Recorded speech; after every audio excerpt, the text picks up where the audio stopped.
Hello friends, good morning Odisha. आज सकाळ बहुत गुड़े गुरुत्वपूर्ण खबर आसी जो खबर गुड़ी को आपण मैंने जाना निहाती दरकार। तेबे आसतु जाने कौन से गुरुत्वपूर्ण खबर गुड़िक।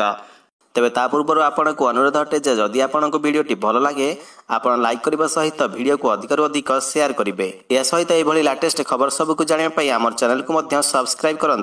तेबे आसतु आरंभ करबा आज खबर अभियान। प्रथम बड़ खबरटी होछि आकाउंट रे सरकार देउछंती 1000 टंका शीघ्र करंतु आवेदन।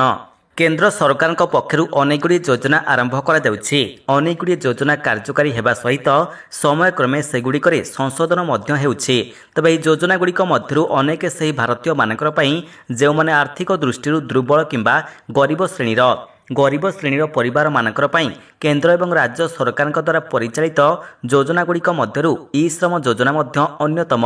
एही योजना अधीन ई श्रम कार्ड बाहर करने निहाती आवश्यक, जहाद्वारा आर्थिक दृष्टि दुर्बल श्रेणीर लोक माने अनेक लाभ पाइबे। तेबे एहाकु मध्य घरे बसी आपण बाहर करिपारिबे। तेबे आर्थिक दृष्टि दुर्बल विभाग पई सरकार ई श्रम योजना आरंभ करिसंती। एहार अधीन प्रति मासरे हिताधिकारी मानकर बैंक अकाउंट रे 500 रु 1000 टंका आसुछि। यह व्यतीत ई श्रम कार्ड मूल उद्देश्य होउछि लोक मानकु रोजगार जोगाइबा। तबे जदि आपण एपर्यंत ई श्रम कार्ड करिनाहांती तबे खूब शीघ्र ई श्रम कार्ड करिनियंतु। आउ जदि आपणकर पाखरे ई श्रम कार्ड रहिछि तबे खूब शीघ्र आपणकर अकाउंट डिटेल्स चेक करंतु आपणकर पैसा आसीछि ना नाही।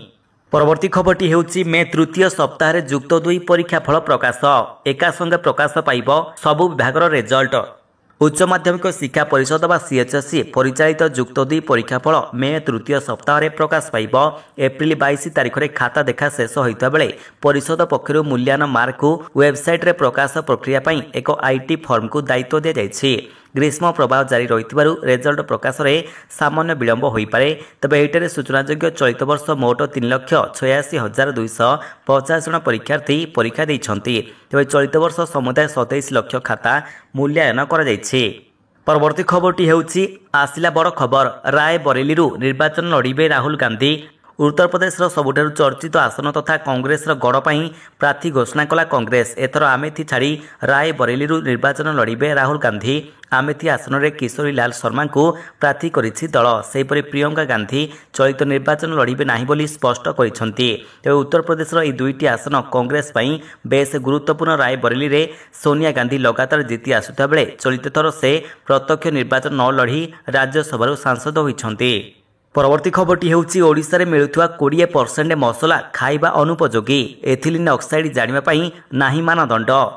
मसला को नहीं एबे विश्वव्यापी चर्चा। भारतर 2टी ब्रांडर मसला को सिंगापुर एवं हांगकांग निषिद्ध घोषणा करिसंती। तेबे एथिरे कर्कट रोग सृष्टिकारी रासायनिक पदार्थ रहितिबा 2 देश दाबी करी एही पदक्षेप नेइछंती, जहाँकि लोकमानकर भितरे आतंक खेलाई दैछि। अन्य पक्षरे एहार सत्यता जानिबा लागि खूब शीघ्र भारतर एहार परीक्षण आरंभ हेबो। अन्य पक्षरे राज्य में एवं जो विभिन्न ब्रांडर मसला मिलुछि तहिलु 20% नमूना खाइबा अनुपयोगी रही। भारतीय खाद्य सुरक्षा और मानक प्राधिकरण बा FSSAI जो मानदंड रही ताकू पालन करिबारे किछि ब्रांडर मसला कंपनी विफल होइछंती। तबे गत 1 वर्ष भितर राज्य भितर जो नमूना संग्रह होइछि तहिलु एभली सूचना सामना को आसीछि।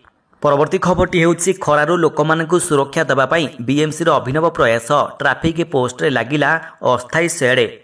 असह्य ग्रीष्म प्रभाव में छटपट होउछि सारा ओडिशा। से राजधानी ठारू आरंभ करी उपांत सबुठी संतुली होउछंती लोके। खरा तो नुहे सते जेमिति आकाशरू निया वर्षा हेउछि। 40 तलकू खसिबार ना धरुनी भारतर ग्राफ। एभली अस्वाभाविक ग्रीष्म प्रभाव को नहीं समस्ते आतंकित होइछंती। तेबे प्रचंड ग्रीष्म दाउरे डहल विकल हेउतिबा राजधानीवासी मानकु मिलिछि सामान्य आश्वस्ति। राजधानी ट्राफिक छकरे बंधा गला पाल छाई पई अस्थायी बाउंस बांधी एभली पदक्षेप नेइछि BMC। भुवनेश्वर नालको सौभाग्यनगर ट्राफिक रे देखिबाकु मिलिछि एभली दृश्य। डहड खरारे राजधानीवासी डहल विकल हेउते बेले सामान्य आश्वस्ति आनिछि एही व्यवस्था। परवर्ती खबरटी हेउछि बीजेडी को समर्थन करिबा पड़िला महंगा। पांडियान को पत्नी सुजातांकर बदली पई ईसी को निर्देश। निर्वाचन आयोग एक गुरुत्वपूर्ण पदक्षेप स्वरूप ओडिशा मिशन शक्ति विभाग सचिव सुजाता कार्तिकेयन को सीधासलख लोकमानकर सहित संपर्क नथिबा विभाग को बदली पई निर्देश दैछंती। निर्वाचन में विजु जनता दल बा बीजेडी को समर्थन करने दिगरे स्वयं सहायक गोष्ठीर महिला मानकु आकृष्ट करने पई सुजाता कार्तिकेयन निजर पदवीर अपव्यवहार करुथिबा अभियोग करथिला भारतीय जनता पार्टी बा बीजेपी। ତେବେ ଏହାପରେ ଏହି ନିଷ୍ପତ୍ତି ନିଆଯାଇଛି। ବିଜେଡି ନେତା ଭିକେ ପାଣ୍ଡିଆନଙ୍କ ପତ୍ନୀ ସୁଜାତା ବିଜେଡି ସପକ୍ଷରେ ଭୋଟରଙ୍କ ନିଷ୍ପତ୍ତିକୁ ପ୍ରଭାବିତ କରିବା ପାଇଁ systematic voter education and electoral participation ବା ସୁଇପ୍ କାର୍ଯ୍ୟକ୍ରମ ଅଧୀନରେ ସରକାରୀ ସମ୍ବଳର ଅପବ୍ୟବହାର କରୁଛନ୍ତି ବୋଲି ବିଜେପିର ଅଭିଯୋଗରୁ ଜଣାପଡ଼ିଛି। ପରବର୍ତ୍ତୀ ଖବରଟି ହେଉଛି ସମ୍ପତ୍ତି ତାଲିକା ଦାଖଲ କଲେ ଭୁବନେଶ୍ୱର ବିଜେପି ସାଂସଦ ପ୍ରାର୍ଥୀ ଅପରାଜିତା ଷଡ଼ଙ୍ଗୀ। ନିର୍ବାଚନ ପୂର୍ବରୁ ନିଜର ସମ୍ପତ୍ତି ତାଲିକାର ସତ୍ୟପାଠ ଦାଖଲ କରିଛନ୍ତି ଭୁବନେଶ୍ୱର ବିଜେପି ସାଂସଦ ପ୍ରାର୍ଥୀ ଅପରାଜିତା ଷଡ଼ଙ୍ଗୀ। ମୋଟ 2,05,00,000 ଟଙ୍କାର ସ୍ଥାବର ଅସ୍ଥାବର ସମ୍ପତ୍ତି ରହିଛି। ଅପରାଜିତାଙ୍କର ପାଖରେ ଅଛି ନଗଦ 2 ଲକ୍ଷ ଟଙ୍କା। ବାପୁଜୀନଗର କାନାରା ବ୍ୟାଙ୍କରେ ରହିଛି 22 ଲକ୍ଷ ଟଙ୍କା। ଲୁଇସ୍ ରୋଡ୍ IDBI ବ୍ୟାଙ୍କରେ ରହିଛି 4 ଲକ୍ଷ ଟଙ୍କା। IRC ଭିଲେଜ SBIରେ ରହିଛି 10 ଲକ୍ଷ ଟଙ୍କା। ନୂଆଦିଲ୍ଲୀ କୃଷି ଭବନ SBIରେ ରହିଛି 22 ଲକ୍ଷ ଟଙ୍କା। ଅପରାଜିତାଙ୍କ 10 ଲକ୍ଷ ମୂଲ୍ୟର ଏକ କାର୍ ମଧ୍ୟ ରହିଛି। ଏହା ସହିତ 1150 ଗ୍ରାମର ବିଭିନ୍ନ ଅଳଙ୍କାର ମଧ୍ୟ ରହିଛି। ପରବର୍ତ୍ତୀ ଖବରଟି ହେଉଛି ବିଜେଡିରେ ସାମିଲ ହେଲେ ଅଭିନେତ୍ରୀ ଜିନା ସାମଲ। ଆଜି ବିଜେପିରୁ ଦେଇଥିଲେ ଇସ୍ତଫା।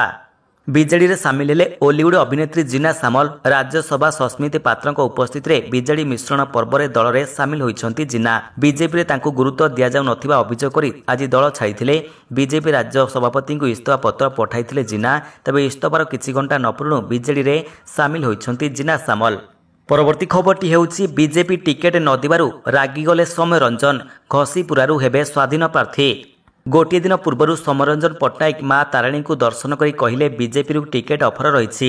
ହେଲେ ତା ପରଦିନ ବିଜେପିର ତାଲିକା ବାହାରିଲା ବେଳକୁ ଘଷିପୁରାରେ ପ୍ରାର୍ଥୀ ହେଲେ ଶମ୍ଭୁନାଥ ରାଉତ, ଯାହାକୁ ନେଇ ଖୋଦ୍ ସୌମ୍ୟରଞ୍ଜନ ପଟ୍ଟନାୟକ ଆଶ୍ଚର୍ଯ୍ୟ ହୋଇଥିଲେ। ବର୍ତ୍ତମାନ କୌଣସି ଦଳ ଟିକେଟ୍ ନ ଦେବାରୁ ସୌମ୍ୟରଞ୍ଜନ ସ୍ୱାଧୀନ ପ୍ରାର୍ଥୀ ହେବେ ବୋଲି ଘୋଷଣା କରିଛନ୍ତି। କାରଣ ତାଙ୍କର ବଡ଼ ଆଶା ରହିଥିଲା ବିଜେପିରୁ ଟିକେଟ୍ ନିଶ୍ଚିତ ମିଳିବ। ତାହା ନ ହେବାରୁ ସେ ବର୍ତ୍ତମାନ ସ୍ୱାଧୀନ ପ୍ରାର୍ଥୀ ହେବେ ବୋଲି କହିଛନ୍ତି।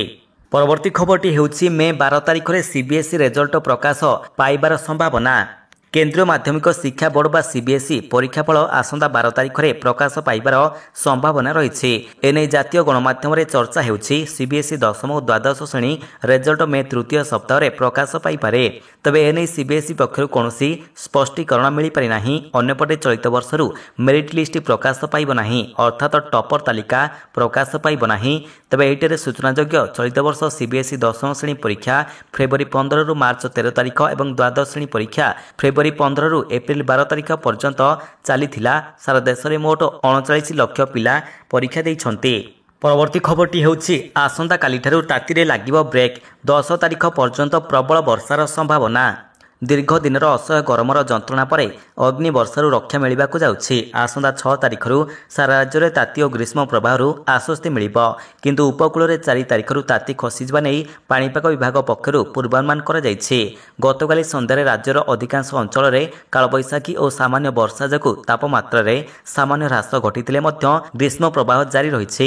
ଗତ 2 ସପ୍ତାହରୁ ଅଧିକ ସମୟ ଧରି ରାଜ୍ୟବାସୀ ପ୍ରଚଣ୍ଡ ତାତିରେ କଲବଲ ହେଉଥିଲେ। ତେବେ ଆସନ୍ତା 6 ତାରିଖ ପରେ ଓଡ଼ିଶାରେ ଆଉ ହିଟ୍ ୱେଭ୍ ରହିବ ନାହିଁ। 6 ତାରିଖରୁ ରାଜ୍ୟରେ ଗ୍ରୀଷ୍ମ ପ୍ରବାହରେ ବ୍ରେକ୍ ଲାଗିବ। 4 ତାରିଖରୁ ଉପକୂଳ ଓଡ଼ିଶାରେ ତାପମାତ୍ରା ହ୍ରାସ ପାଇବ, ତାତି ବି କମିଯିବ ବୋଲି ପାଣିପାଗ ବିଭାଗ ଆକଳନ କରିଛି। ପରବର୍ତ୍ତୀ ଖବରଟି ହେଉଛି ଡରାଇଲାଣି ପୁଣି ହରଡ଼ ଡାଲି। ଓଡ଼ିଶାରେ କିଲୋ ପିଛା ଦର ଶୁଣିଲେ ହୋଇଯିବେ ଚକିତ। ସବୁ ଭାରତୀୟ ଲୋକମାନଙ୍କର ପ୍ରିୟ ଖାଦ୍ୟ ହେଉଛି ଭାତ ଓ ଡାଲି।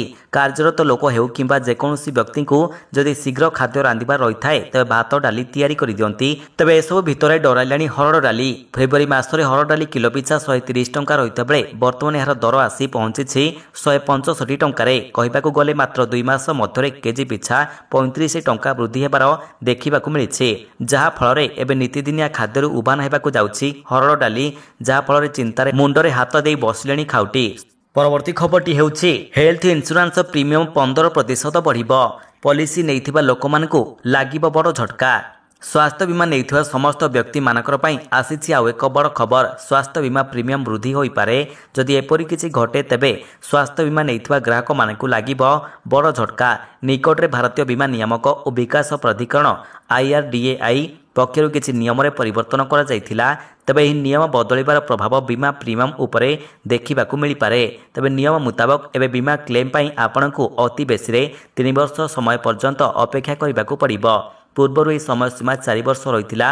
IRDAI ପକ୍ଷରୁ ନିୟମରେ ପରିବର୍ତ୍ତନ କରାଯିବା ପରେ ବିଭିନ୍ନ ବୀମା କମ୍ପାନୀ ସେମାନଙ୍କର ପଲିସିଗୁଡ଼ିକର ପ୍ରିମିୟମରେ ପରିବର୍ତ୍ତନ କରିବା ନେଇ ବିଚାର କରୁଛନ୍ତି। ସେହିପରି କିଛି ବୀମା କମ୍ପାନୀ ପ୍ରିମିୟମରେ 10ରୁ 15% ବୃଦ୍ଧି କରିପାରନ୍ତି ବୋଲି ଆକ୍କୋ ଜେନେରାଲ ଇନ୍ସୁରାନ୍ସର ଉପାଧ୍ୟକ୍ଷ କହିଛନ୍ତି। ତେବେ ଏହିଭଳି ଲାଟେଷ୍ଟ ଖବର ସବୁକୁ ଆପଣ ଜାଣିବା ପାଇଁ ଆମର ଚ୍ୟାନେଲକୁ ସବସ୍କ୍ରାଇବ୍ କରିବା ସହିତ ଭିଡ଼ିଓକୁ ଅଧିକରୁ ଅଧିକ ସେୟାର କରନ୍ତୁ। ଧନ୍ୟବାଦ।